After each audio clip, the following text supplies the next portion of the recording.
Hello, it's Jacob and welcome back to Western Tabletop. Today I'm going to be having a look at 148 Tactics Fallschirmjager Starter Set. So a couple of weeks ago, just when the sort of isolation sit in for COVID-19, we did a unboxing of the US 101st Airborne Division and the Volksgrenadier starter sets for 148 Tactic.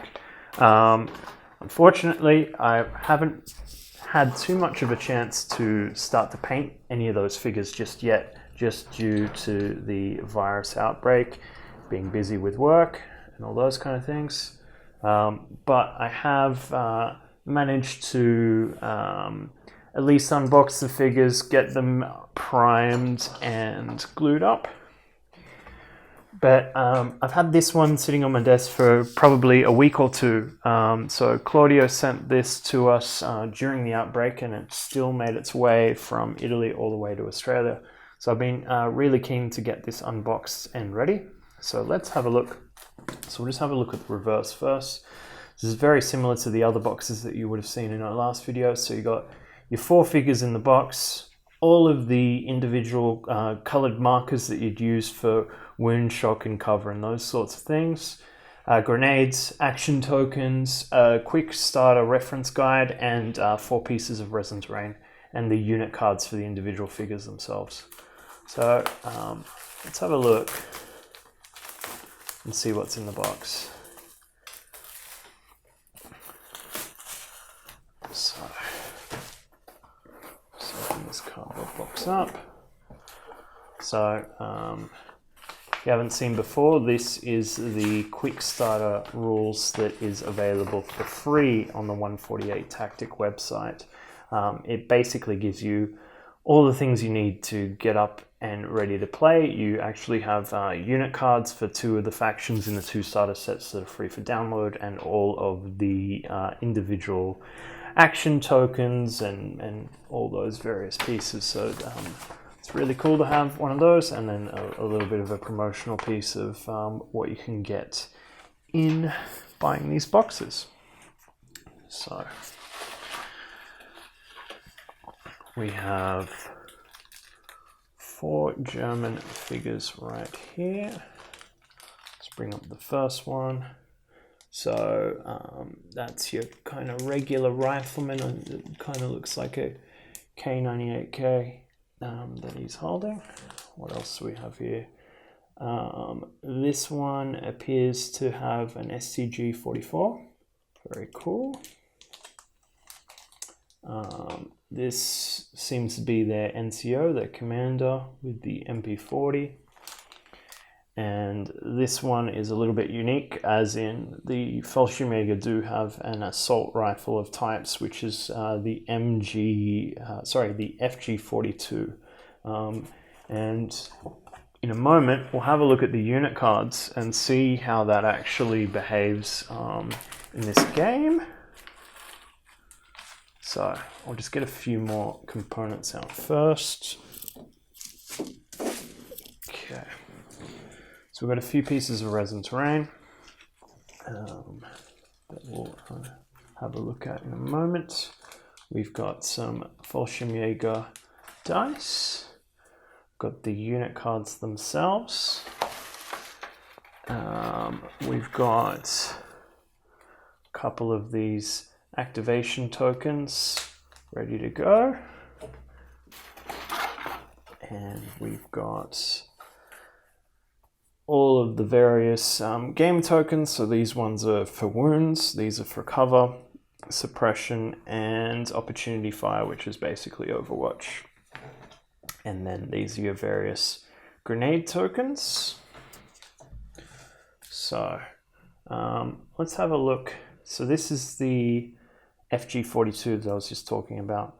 And yeah, it has 2 shots at long range and short range.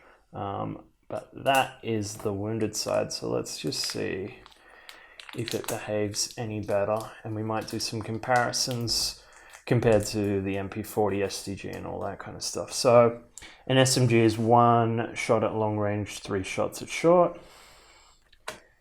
a regular AR is 1 shot at long range, 2 at short.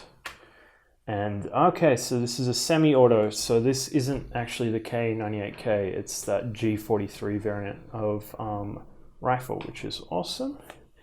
And yes, the FG42, long range and short range 2s, so that's pretty strong. Nice. Okay, let's have a look at these resin pieces as well that have got being sent through. We've got kind of some fuel cans and barricaded up with some sandbags. Nice.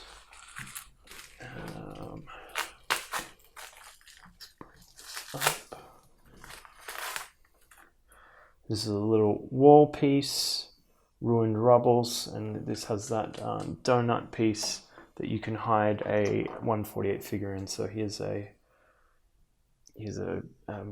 US trooper, just to show you that it fits in through that gap.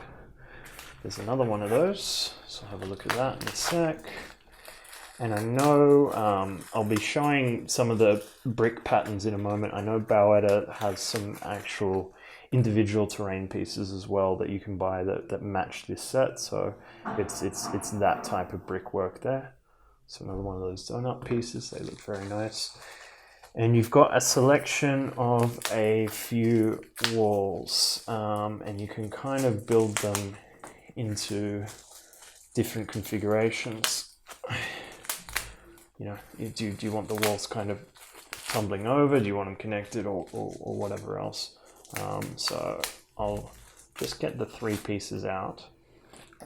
So you've got this middle piece, this side piece, and another side piece, and it kind of glues together like that. If you have a look on the box itself, that's how it's intended to be. So that's a look at basically all of the components that come within the set. But how about I show you what I have been working on with the rest of the 148 gear. So I'm just going to give you a closer look at all of the individual figures and terrain pieces available for 148 Tactic at the moment. So starting on the right, I've got the Volksgrenadier starter with a couple of the extra blisters. In the middle is all of the US airborne infantry, and then sort of to the left here is the unbuilt, unpainted Fallschirmjager and all the terrain pieces that come within those sets. I have been a little bit reluctant to fully paint these figures and the terrain pieces yet, because I'm basically wanting to start this all as an Ardennes themed 2-player starter set army demo table kind of thing. And I haven't quite come to terms with actually putting too much paint on these figures just yet. Because I want to give them the attention to detail that they deserve. So what I ended up doing is I ended up painting a bolt-action army in that's all US airborne. That's in the Ardennes offensive and Battle of the Bulge kind of color schemes. So really these bolt-action figures that I've painted up here in the sort of Battle of the Bulge theme are kind of my testing piece for how I'm going to paint up a lot of my 148 Tactics stuff. So basically I'm going to theme all of the figures to sort of a Battle of the Bulge Ardennes offensive sort of campaign, and utilize that as really as a themed demo set that I can teach people how to play the game. Really I was trying to build up my confidence in painting things winter scheme, because I actually haven't done that before. So, you know, recently I painted up some desert and then some, you know, normal summer historical figures. But yeah, never actually tried the winter stuff and really wanted to get to grips with how to paint on snow and how figures might look in the snow. Now, before I forget, I was actually sent a few extra pieces in the latest package from Baueda Wargames, sort of as an appreciation for putting some content out there. So I've actually got 2 of these special add-on cards that this is basically what you're going to see post when the Kickstarter cards get released. So here's a little teaser of what those might be. So you've got combat training that can apply to your troops for an additional point, and that'll give them +1 hand-to-hand. And you've also got a bayonet that you can attach as well, which will give +2 hand-to-hand. So pretty cool to get some of these a little bit early. And not only that, I've been really trying to hunt down some of the old 148 combat figures, game tokens, or anything, and a lot of this stuff is completely out of print, but I was able to get a hold of these old Soviet unit cards. So we've got Boris here, he's got the PPSH and he's the NCO. You've got Yuri here and he's a sniper.